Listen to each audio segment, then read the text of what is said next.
I couldn't breathe. My hands trembled against the bathroom counter as Sienna's reflection appeared behind me in the mirror. Her lips curled into a satisfied smirk. "And to think God gave me the first baby," she said, voice dripping with triumph. "I guess he knew who the real daughter-in-law was." The porcelain edge bit into my palms. Only Marcus and Grandma knew about my miscarriage. I hadn't even told Harper. The bathroom lights suddenly seemed too bright. They exposed every crack in my composure as I struggled not to shatter in front of her. "How do you—" I started. Sienna's smirk deepened. "Walls are thin, sweetie. Maybe cry quieter next time." "I was passing by Marcus's old room when you two were talking about it last month." "My name is Rachel. I'm 32 and an art teacher. This is the story of how I dismantled a family tyrant with nothing but truth. I'd married into the Parker family 8 months ago. Marcus and I returned from our honeymoon to find his parents. Catherine and Oliver had prepared a small welcome in their living room. Light snacks, fresh flowers, Catherine's signature touch.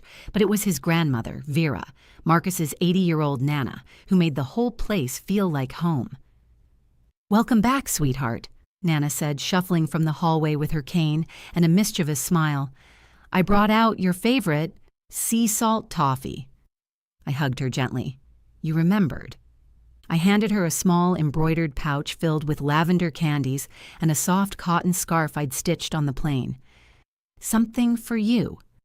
She lit up. "You've got a heart stitched with gold, Rachel." Marcus chuckled beside me. "Told you she'd love it." Then came Sienna, wife of Marcus's brother Jack, breezed in like a perfume commercial. All heels and click-click confidence. She was holding a stack of glossy envelopes. "Just dropping off birthday invites for Mom," she announced, already halfway toward the door. Catherine called out, "Oh, come in!" Rachel and Marcus just got back. Sienna glanced at me with a polite smile that didn't reach her eyes. I reached into my bag and handed her a small gift. "Just something little from Santorini." She peeked inside. "Oh, looks like something you'd find at an airport kiosk." A dry chuckle, then more sharply. "Also, Rachel, you probably shouldn't call me by my first name anymore. We're sisters-in-law now, you understand, right?" "Sure," I said, trying not to let the sting show. The door clicked shut behind her. Nana gave me a sideways glance.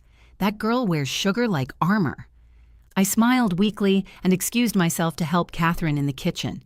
The incident should have warned me. I hadn't yet learned to recognize the pattern. Sienna's public politeness masking private cruelty. At Catherine's birthday lunch the following week, Sienna presented a pale pink box containing a handbag from Madison and Fifth. Easily $1,000. Catherine gasped in delight, while I sat with my modest handmade mint green apron. I suddenly felt foolish. "Did you make this?" Catherine asked when she opened my gift. I nodded. "You mentioned once that aprons always looked frumpy. I wanted to make one that fit your taste." For a moment, silence. Then Catherine beamed. "Rachel, it's gorgeous, and you remembered the color." "Well," Sienna chimed in, "you're definitely good with your hands." "I'm jealous." Her voice was sugary. Her eyes were not. I excused myself to the restroom where Sienna cornered me. "You really thought a homemade apron would land in the same league as my gift?" She laughed. "It's cute. Like 7th grade home EC cute." She fake gagged. "Honestly, I feel like I'll catch your taste if I stand too close." For weeks after that, she played both sides. Polite smiles around others, snide comments in private. Marcus said to just ignore her, but her presence became inescapable, especially as she began visiting Nana more frequently. The only reason I still visited as often as I did was for Nana. Her room at the end of the hall felt like a sanctuary filled with soft blankets, dried flowers, and old photos in silver frames. Then came the family gathering where Sienna and Jack announced their pregnancy. Everyone cheered while I maintained a brittle smile. The joy I wanted to feel for them was smothered by the memory of my own loss 3 months earlier. "Oh, and there's something else," Sienna added demurely. "We've been thinking it might be easier if we lived here after the baby's born. At least for a little while. We'd even renovate. Our treat." Oliver frowned slightly. "That's a generous thought, but wouldn't it get cramped?" "We wouldn't want to burden you." Sienna said, lowering her eyes. "But if money is the issue—" "Not at all," Oliver interrupted kindly. "If it's about affording a place, we're happy to help." "Right, Catherine?" Catherine nodded, beaming. "Of course." Sienna's lips twitched upward. Later, while rinsing teacups in the kitchen, Sienna appeared behind me. "Well," she purred, "that went better than expected." I turned. "Didn't want to live here anyway?" "The place smells like cedar and regret. I just needed the down payment." She leaned closer. "It's cute that you still think being friends with Nana will get you anywhere. You're just not built for this family." I gripped the mug tighter as she delivered her final blow about my miscarriage, the one that brought me here, hands trembling against the bathroom counter as I struggled not to fall apart. That's when Nana appeared in the doorway, slow but steady. She glanced between us. "What are you two whispering about?" Sienna straightened. "Oh, nothing, Nana." Nana's eyes settled on me. "Rachel, would you come sit with me for tea?" "Of course," I whispered. As I followed her down the hall, my pulse roared in my ears. Had she overheard? Inside her cozy room, Nana closed the door behind us and turned the latch. Then she looked at me with quiet fire in her eyes. "Rachel," she said, "is Sienna treating you unkindly?" I nodded before I could stop myself. Nana sat down on the edge of her bed and patted the cushion beside her. "Then let me tell you a story." One where the wolf wore lipstick and pearls and thought no one noticed. She didn't speak right away. She poured tea with the slow precision of someone who'd spent a lifetime listening before reacting. Her hands were steady, her voice even softer than usual. "Sienna's been different lately," she said, stirring honey into her cup. "But I've seen women like her before. Polished smiles, sharp tongues, the ones who curtsy in public and curse in private." I remained silent. "She came in here last week when you left the room." Thought I was dozing. Nana took a sip. "She asked if I thought you'd ever fit into this family." I blinked, startled. "What did you say?" I told her what I'll tell you now. Real family isn't about blood or surnames. It's about behavior, and I've seen enough to know who's worth defending. I exhaled, finally allowing myself to feel the tension in my shoulders. "Tell me everything," she said. So I did. The bathroom insult, the mocking, the comment about the miscarriage, how she even knew. Nana's eyes hardened. "Then she's been eavesdropping. Likely outside this very room." She reached for my hand. "Don't worry, darling. Leave it to this old woman." Over the following days, I watched Nana carefully. She didn't confront Sienna directly, not yet. Instead, she began mentioning to Catherine and Oliver how much she enjoyed our conversations, how I reminded her of Oliver's mother, small comments strategically placed like chess pieces. "Rachel understands the value of patience," she'd say when Sienna interrupted, or honesty above all else. That's what I appreciate about Rachel. Meanwhile, I found my own voice. When Sienna made another cutting remark about my clothes at Sunday dinner, I smiled calmly and said, "I notice you always comment on my appearance when others compliment my work. Is there something about my abilities that makes you uncomfortable?" The table fell silent. Sienna's mouth opened, then closed. Catherine glanced between us, suddenly attentive. 2 months later, Sienna gave birth to a healthy baby boy. Jack was glowing. Catherine and Oliver were ecstatic. I kept my distance, but Marcus and I sent a gift, a check for Jack and a second package delivered separately to Sienna's parents' house. I had made a baby outfit, a soft onesie in sky blue with the baby's name hand-embroidered on the chest. Oliver had helped stitch the letters himself, insisting on using silver thread for luck. I folded it carefully and included a note explaining the significance. How Oliver had stayed up late 3 nights in a row to perfect the stitching for his first grandchild. How we'd used silver thread from Nana's own collection, threads she'd been saving for something special. A week passed with no acknowledgement, no text, no call, no thank you. I let it go, but Nana didn't. "She hasn't said a word," she asked one afternoon. I shook my head. "Call her," she said, "with me in the room." "You want me to confront her?" "I want you to tell the truth, and I want her to tell it too, whether she realizes it or not." So I did. With shaking hands but steady voice, I called Sienna. Nana sat beside me. Marcus stood in the doorway, uncertain. I put the call on speaker. Sienna answered on the third ring. "Oh," she said, her voice already defensive. "What's this about? Are you calling for a thank you for that homemade thing you sent? Seriously?" She scoffed. "I threw it out. Looked like something from a craft fair clearance bin. Honestly, Rachel, just send a stroller next time." I waited, my heart hammering against my ribs, but I kept my voice even. "You threw it out?" "Yeah, what was I supposed to do?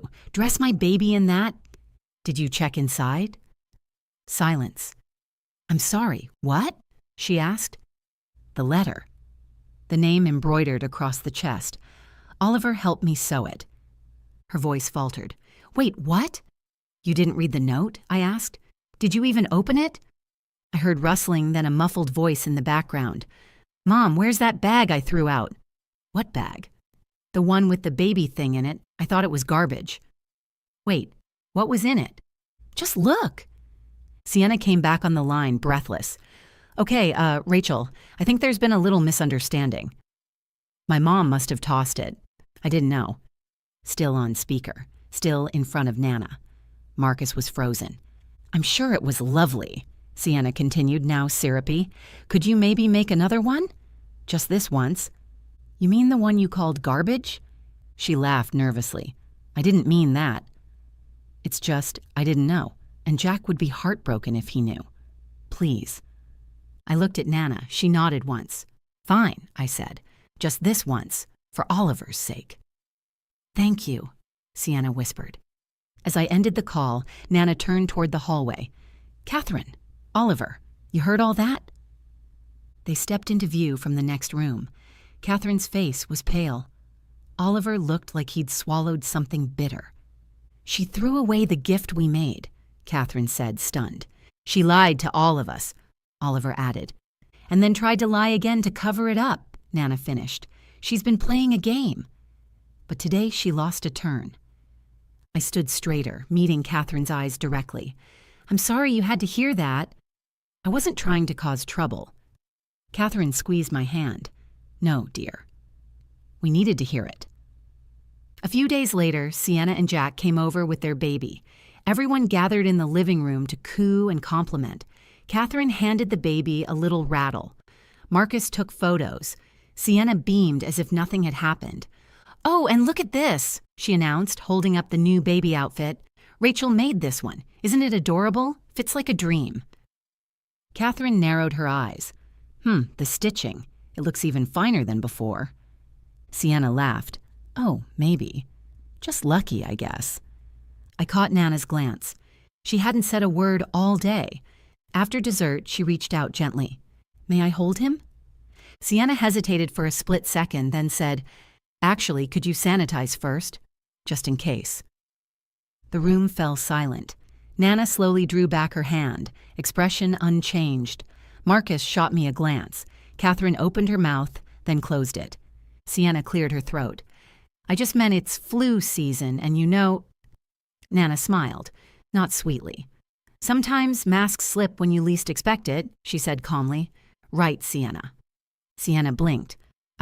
What?" "Nothing," Nana said. "Just thinking aloud." Catherine and Oliver were quiet the rest of the evening. Jack kept bouncing the baby on his lap, oblivious. Sienna stayed tense, eyes flicking toward Nana every few seconds. Later, I found Nana on the porch, watching the stars with her hands folded neatly in her lap. "She won't stop," I said quietly, sitting beside her. "She always twists things." "I know." "She lied again today." "She did." "Why didn't you say anything?" Nana turned to me. "Because some truths are best served warm," she said. "And tomorrow is my birthday." I tilted my head. "You're planning something." She smiled. "Just inviting someone to dinner." The next morning, I decided to take action. When Sienna texted asking me to cover for her cooking, I replied firmly, "I won't be part of any more deceptions. If you didn't cook, just say so." 3 dots appeared, then vanished. Marcus watched me from the doorway. "You're not covering for her anymore?" I shook my head. "I'm done being her shadow."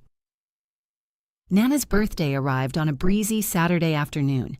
Catherine had decorated the dining room with peach-colored candles and fresh eucalyptus. The table shimmered with glassware and silver. Jack carried in the baby seat. Sienna followed behind, arms full of fancy white boxes tied with gold ribbon. "Everything smells amazing," Catherine smiled. Sienna beamed. "Well, I did spend all night cooking." Marcus raised an eyebrow at me. I met his gaze steadily and said nothing. As we sat down, Nana entered wearing the soft blue cardigan I'd knit for her the year before. Her silver hair was pinned back, her eyes alert and mischievous. Sienna leaned across the table. "Nana, we really hope you like everything. I tried to make your favorite. Rosemary chicken and sweet potatoes, just like you used to make." Nana tilted her head. "That's so thoughtful. You cooked all this yourself?" Sienna nodded, keeping her posture perfect. "I'm not sure if it'll taste exactly right," she added, "but I did my best." We all began eating. The food was delicious but unmistakably catered. Everyone knew it. No one said it. Until dessert. Sienna slid a silver-wrapped box toward Nana. "This is just a little something. I hope you'll wear it." Inside was a cashmere shawl with an embroidered label, Brea Lux Paris. "Oh, this looks expensive," Nana said, touching the material, "but it's a bit fancy for an old porch sitter like me." She folded it back carefully. "Would you mind returning it, dear?" "Something simpler would suit me more." Sienna faltered. "Oh, sure, of course." Then Nana looked up with a twinkle in her eye. "You know what would really be the perfect gift?" Sienna perked up. "Move in with us." The room went silent. "I mean it," Nana continued. "I could eat your homemade cooking every day. Wouldn't that be wonderful, Oliver?" Oliver choked slightly on his wine. "Absolutely. Nothing like home-cooked meals." Catherine smiled into her napkin. Sienna stared at them, frozen. Her throat bobbed. "You want me to move in?" "Of course," Nana said sweetly. "We could turn the guest room into a nursery. You wouldn't have to lift a finger. Just feed us those delicious meals." Jack smiled, not catching the undertone. "That'd be cozy." Sienna blinked hard. "Actually, Her voice cracked. "I didn't cook anything today." Now Jack turned toward her. "What?" "I ordered everything," she blurted. "I just didn't want to disappoint Nana." Nana leaned forward. "Well, you should have just said that," she replied calmly. Sienna gave a nervous laugh. "So I'm off the hook for moving in." Nana's smile sharpened. "Oh no, darling." That was a joke.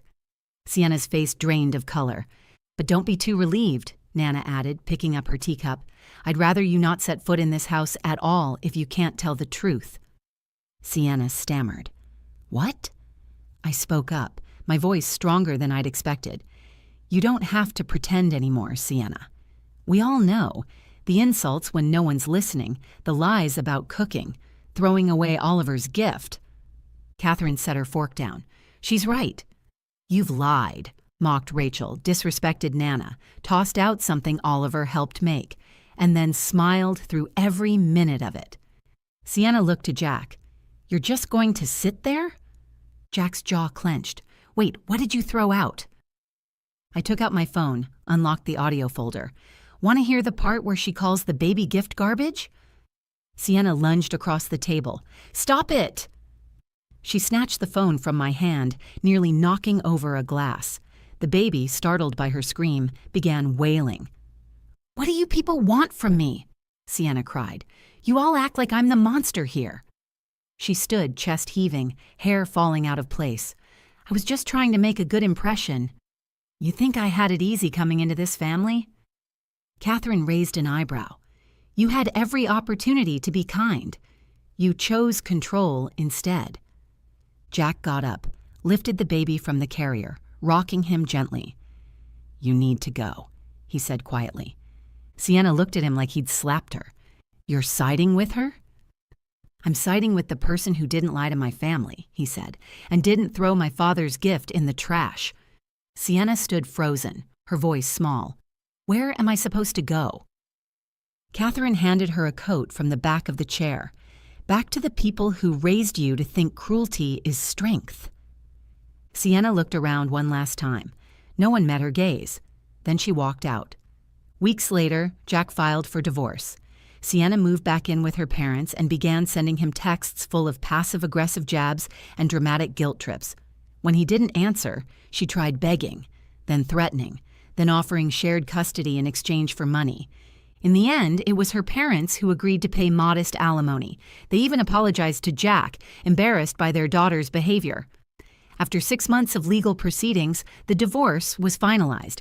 Jack received primary custody of their son, and Sienna got supervised visitation twice a month, an arrangement she rarely utilized. Jack eventually met someone new, Diana, a nurse who loved baking and asked Nana for gardening advice. His son adored her from the start. After dating for nearly a year, they moved into an apartment nearby, just a short walk from Oliver and Catherine's place. As for Marcus and me, we stayed with his parents for a while after Jack moved out. When I became pregnant again, Nana helped me prep a nursery in the sunniest corner of the house. We had twin daughters, Emma and Olivia. It was Nana who chose their names. "Your name means you," she told me once. I figured they should be gentle and strong too. Now on quiet evenings, Nana sits on the porch with a knitted blanket over her knees, sipping mint tea and watching the girls build towers in the sandbox. Sometimes they run up and offer her dirt cakes or sand toffee. She always accepts them with a grin. "Delicious," she says every time. Marcus once asked me how I stayed so calm through everything. "Because I had Nana," I said, "and I still do. Every stitch, every cup of tea, every soft hand squeezing mine in the worst moments. She was there." I watch her now, laughing with my daughters, and I think, please, Nana, live a long, long life and keep watching them grow. Before you go, here's a quick bonus for sticking around. If you love learning and growing like I do, you need to try audiobooks.